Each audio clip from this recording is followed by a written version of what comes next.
প্রিয় বিএ 6 সেমিস্টারের ছাত্রছাত্রীরা, আজকে আমি যে বিষয় নিয়ে আলোচনা করব সেটি হচ্ছে তোমাদের যে হিউম্যান এডুকেশন রয়েছে, ঠিক আছে। এই নারী শিক্ষা সাবজেক্ট থেকে তোমরা অনেকে রিকোয়েস্ট করেছো যে স্যার কিছু যদি কোশ্চেন অ্যান্সারের আলোচনা করে দেন তাহলে খুবই উপকৃত হই। তো তোমাদের আজকে আমি দুটি প্রশ্নের উত্তর নিয়ে আলোচনা করব এবং উত্তরের পিডিএফ নোটস তোমরা কিভাবে পাবে সেটিও বলে দেবো। তো প্রশ্নগুলো কি সেগুলো একটু বলে নিই। প্রশ্নটি হচ্ছে আমাদের আধুনিক সমাজে নারীর ক্ষমতায়নের গুরুত্ব বা ভূমিকা। এই প্রশ্নটি আমরা আলোচনা করব। প্রশ্নটি খুবই গুরুত্বপূর্ণ প্রশ্ন এবং এর সাথে আলোচনা করব আমরা, ঠিক আছে। এবং 2 নম্বর প্রশ্ন হচ্ছে নারী শিক্ষার সামাজিক ও রাজনৈতিক বাধাগুলির ধারণা। এই প্রশ্নটি নিয়ে আলোচনা করব। তো যাদের বই রয়েছে বইয়ের মধ্যে তোমরা উত্তর পেয়ে যাবে, যাদের বই নেই বিশেষ করে তাদের জন্য এই ভিডিওটি তৈরি করা হয়েছে। তো দেখে নাও তোমাদের প্রশ্নের উত্তরগুলো। তো দেখো, সারা বিশ্বে জনসংখ্যার 50% হলো নারী। জীবনের সর্বক্ষেত্রে পুরুষ যেমন তার অধিকার ভোগ করে, নারীও সেই সমান অধিকার প্রাপ্য। কন্যা, সহোদরা, স্ত্রী, মাতার ভূমিকায় তারা পুরুষকে নানাভাবে সমর্থন করে আসছেন। শুধু পরিবার নয়, সমাজ, গোষ্ঠী, জীবন ও বৃহত্তর রাষ্ট্রীয় ক্ষেত্রে তার ক্ষমতায়ন কতটা গুরুত্বপূর্ণ তা স্পষ্ট হয়ে ওঠে স্বামী বিবেকানন্দের এই মন্তব্যটিতে। পাখি যেমন এক ডানায় ভর করে উঠতে পারে না, তেমনি নারী জাতির অবস্থার উন্নতি না হলে জগতের উন্নতি সম্ভব নয়। নারী ক্ষমতায়নের প্রয়োজনীয়তা ও গুরুত্ব কতখানি নিম্নে সংক্ষেপে তা আলোচনা করা হলো। প্রথমত, নারী কোনো সুদূর অতীতকাল থেকে ভাবী নাগরিকদের তার নিজের গর্ভে স্থান দিয়ে তাকে প্রতিপালন ও পরিচর্যা করে, তাকে সব রকম শিক্ষাদান করে সমাজ জীবনের উপযোগী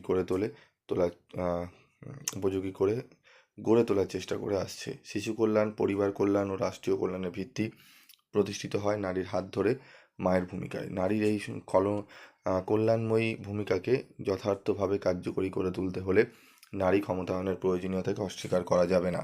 দ্বিতীয়ত, নারী যখন পরিবারে মায়ের ভূমিকা পালন করে থাকেন তখন তার যথেষ্ট পরিণতিবোধ থাকা প্রয়োজন, বিশেষ করে শিশু প্রতিপালন ও পরিচর্যা সংক্রান্ত দায়িত্ব পালন। এই সমস্ত দায়িত্বগুলি যথাযথভাবে পালন করতে হলে নারীর যে ধরনের সচেতনতা, দক্ষতা প্রয়োজন তা আসে নারীর ক্ষমতায়নের মাধ্যমে। তাই নারীকে ক্ষমতায়নের পথে পরিচালিত করা, ক্ষমতায়নের লক্ষ্যে পৌঁছে দেওয়ার গুরুদায়িত্ব সমাজ ও রাষ্ট্রের। তৃতীয়ত, পরিবারের প্রতিটি শিশু রাষ্ট্রের ভাবী নাগরিক। সেই ভাবী নাগরিক বা শিশু শিক্ষা, স্বাস্থ্য ও সার্বিক বিকাশের জন্য যে ধরনের জ্ঞান ও দক্ষতার প্রয়োজন তা যদি নারীকে দিতে হয় তাহলে নারীকে শিক্ষা সংক্রান্ত অধিকার, সামাজিক অধিকার, নাগরিকতার অধিকার, সর্বোপরি অর্থনৈতিক অধিকার থাকা প্রয়োজন। তা নারীর ক্ষমতায়ন যথেষ্ট তাৎপর্যপূর্ণ। চতুর্থ, নারীও পুরুষের মতো সমাজের একজন গুরুত্বপূর্ণ সদস্য, রাষ্ট্রের একজন গুরুত্বপূর্ণ নাগরিক। সামাজিক সদস্য হিসাবে, রাষ্ট্রের নাগরিক হিসাবে, বিশ্বের সংসারের একজন মানবিক সত্ত্বাধিকারী হিসাবে প্রাসঙ্গিক অধিকারগুলি প্রাপ্য। সুতরাং সামাজিক দৃষ্টিভঙ্গি অনুসারে, রাষ্ট্রের নাগরিকতার দৃষ্টিভঙ্গি অনুসারে এবং মানবিক দৃষ্টিভঙ্গির অনুসারে নারীকে ক্ষমতা প্রদানের লক্ষ্যে নারীর ক্ষমতায়ন যথেষ্ট প্রাসঙ্গিক।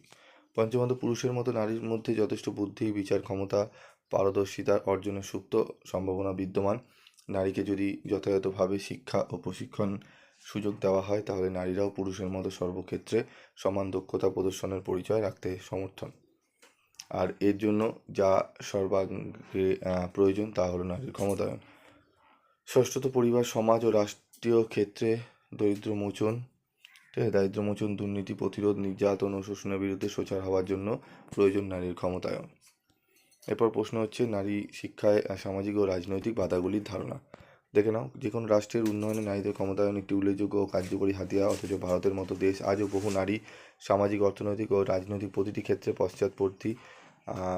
পশ্চাৎবর্তী অবস্থায় অবস্থান করছে। নারীর এই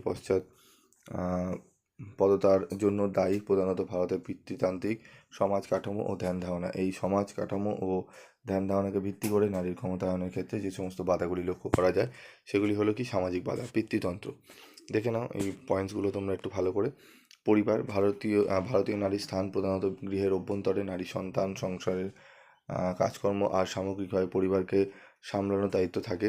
পারিবারিক বিষয়, সম্পত্তি, অন্যান্য উৎপাদনশীল সম্পদে নারীর অধিকার নেই। পারিবারিক সম্পদ ও সিদ্ধান্ত গ্রহণে নারীর অধিকারহীনতা, বৈষম্যমূলক পারিবারিক আইন, পুত্র সন্তানের আকাঙ্ক্ষা ও কন্যা সন্তানের প্রতি বৈষম্য, নারীর গৃহকর্মে স্বীকৃতি না দেওয়া, পরিবারের অন্য সদস্য কখনো পিতা, কখনো স্বামী, আবার কখনো বা পুত্রের ওপর নির্ভরশীলতা প্রভৃতি বিষয়গুলি নারীর জীবনের গুরুত্বপূর্ণ পারিবারিক বাধা হিসাবে দাঁড়িয়ে আছে বা দাঁড়াচ্ছে। বাল্যবিবাহ নারীর ক্ষমতায়নের পথে অন্যতম একটি বাধা। বাল্যবিবাহের বিরুদ্ধে সামাজিক আন্দোলন, আইন প্রণয়ন সহ 150 বছরের নানা প্রচেষ্টা সত্ত্বেও এখনও বাল্যবিবাহ প্রথা বিলুপভাবে জগদ্দল পাথরের মতো সমাজের বুকে চেপে বসে আছে। কিছু কিছু ক্ষেত্রে অর্থনৈতিক কারণে বাল্যবিবাহ সম্পন্ন হলেও আর্থিক সংগতি সম্পন্ন পরিবারেও বাল্যবিবাহ যথেষ্ট সংখ্যায় এবং উৎসাহের সঙ্গে ঘটে। বর্ণ বিভাজন নারীর ক্ষমতায়নের পথে আরেকটি বাধা হলো বর্ণ বিভাজন। বর্ণ বিভাজনের সবচেয়ে বড় বৈশিষ্ট্য হলো বর্ণের স্তর বিন্যাস। উচ্চতম বর্ণ নিম্ন তথা নিম্নতর বর্ণ এক শ্রেণীর মানুষকে অন্য শ্রেণীর মানুষের চেয়ে দূরে সরিয়ে রেখেছে। বহু অঞ্চলে উচ্চ বর্ণের মানুষেরা নিম্নবর্গের মানুষের সেবা গ্রহণ করেন, কিন্তু তাদের স্বসভ্য এড়িয়ে চলেন এবং সগর্বে তা প্রচার করতেও দ্বিধা করেন না। এরকম একটি বিভাজিত সমাজে সর্বস্তরে নারীর ক্ষমতায়ন ঘটানো কঠিন। রাজনৈতিক বাধাগুলো দেখে নাও, ঠিক আছে? আমি আর ভিডিওটি আলোচনা করছি না, কারণ ভিডিওটি প্রচুর পরিমাণে লং হয়ে যাবে, ঠিক আছে? রাজনৈতিক বাধাটি দেখে নাও তোমরা, ঠিক আছে? আমাদের প্রচলিত পুরুষতান্ত্রিক সমাজ কাঠামো বহু ক্ষেত্রে পরিবারের বাইরে বিচরণের ক্ষেত্রে প্রতিদ্বন্দ্বিতার সৃষ্টি করে। পারিবারিক সংহতি, গোষ্ঠী সংস্কৃতি প্রভৃতি রাজনীতিতে নারীর অংশকে সীমিত করে দেয়। তো এবার বলবো তোমরা কিভাবে পিডিএফ নোটসটি পাবে সেটি একটু বলে নিই। তো তোমরা পিডিএফ নোটস পাবে আমার সেকেন্ড চ্যানেল রয়েছে একটি, পিপি ক্যাপচার বলে, ঠিক আছে? সেখানে তোমরা যাবে, সেখানে তোমরা এই ভিডিওর পিডিএফ নোটসটি তোমরা সেখানে গেলে পেয়ে যাবে। তো তোমরা সেখানে যাও এবং সেখান থেকে তোমরা পিডিএফসটি ডাউনলোড করে নাও, ঠিক আছে? ডাউনলোড করে তোমরা সেগুলো ভালো করে পড়ে নাও। আজকের মতো এটুকুই, দেখা হচ্ছে পরবর্তী ভিডিওতে। সকলে ভালো থেকো, সুস্থ থেকো।